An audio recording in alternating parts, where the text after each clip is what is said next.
Quand on regarde c'est quoi l'anxiété en général, on parle d'un état d'appréhension.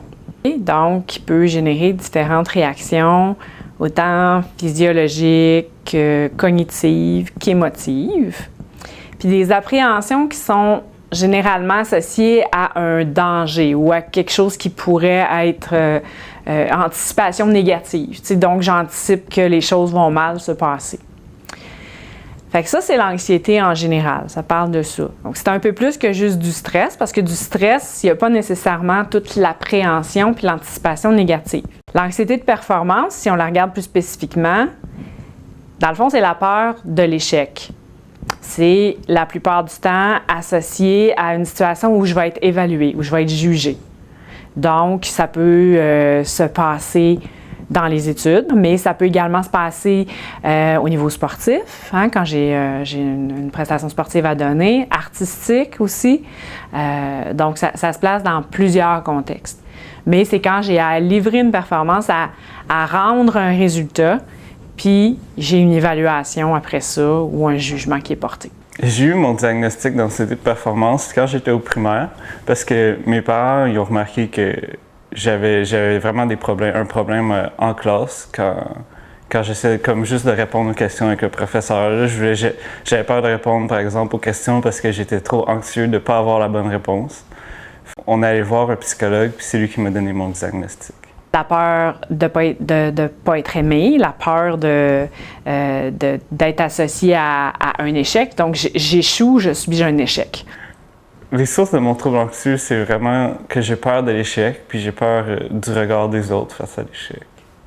C'est un problème assez fréquent, je dirais, dans un contexte collégial, universitaire. C'est quelque chose qu'on entend beaucoup parler.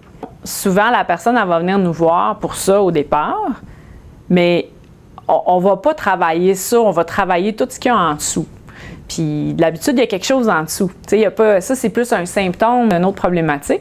Puis on va aller voir c'est quoi ça, cette problématique-là, peut-être travailler là, puis que ça va diminuer l'anxiété de performance par la bande. Les étudiants vont en remplir une demande. Puis je dirais 1 sur 2, c'est écrit, là, même, peut-être un petit peu plus qu'1 sur 2. Là. Est-ce que tu as déjà ressenti une pression face à une évaluation scolaire? Oui, effectivement. Ouais. De quelle façon? Ben, je veux avoir une bonne note, donc je dors pas, puis je fais juste travailler sur le travaux. Alors oui, ça m'arrive souvent, encore aujourd'hui, quand j'ai une évaluation scolaire, je capote un peu parce que c'est rare que je suis prêt. Oui, souvent. Des fois, tu vas avoir fait tous les efforts du monde pour avoir un résultat qui est correct. Mais l'effort, ça, c'est pas valorisé. Donc, c'est ça le problème, c'est que dans notre société actuellement, c'est le résultat qui a de la valeur et non le cheminement pour arriver au résultat.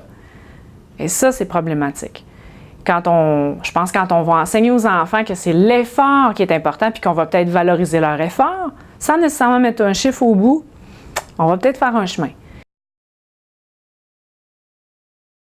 À petite échelle, je pense qu'il faut reconnaître aussi que la société, ça part de où? Là, ça part d'une famille. Ça va dépendre de comment, dans cette famille-là, on va gérer ces situations-là. Alors, quand l'enfant n'a pas des bonnes notes, dans sa tête, il associe que papa et maman vont moins m'aimer.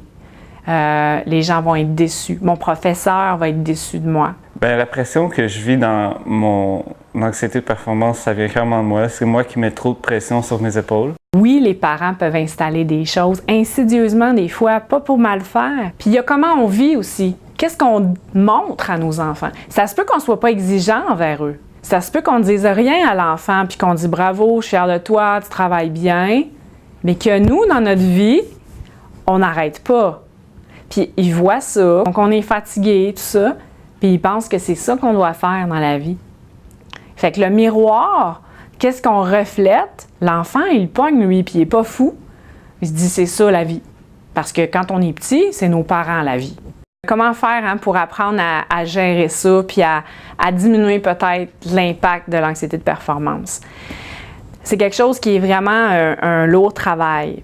Parce qu'on est tellement convaincu qu'il faut réussir à tout prix dans la vie que de défaire ça, là, c'est pas évident. J'ai appris à gérer mon anxiété juste en changeant mes habitudes malsaines d'anxiété puis en passant plus de manière positive face aux événements qui me stressent. Puis là, quand je parle de ça, je pense que c'est vraiment important. Je pense que là, il y a une clé.